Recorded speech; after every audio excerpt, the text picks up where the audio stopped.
Salam əzizləyicilər. Bugünkü kombimiz Nabelladır. Nabella kombisi.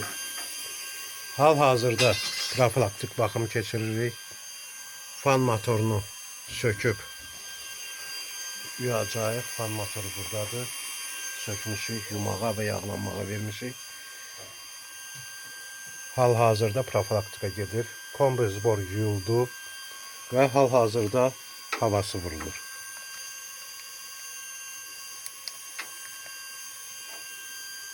Hava gördüğümüz kimi sıfırdır.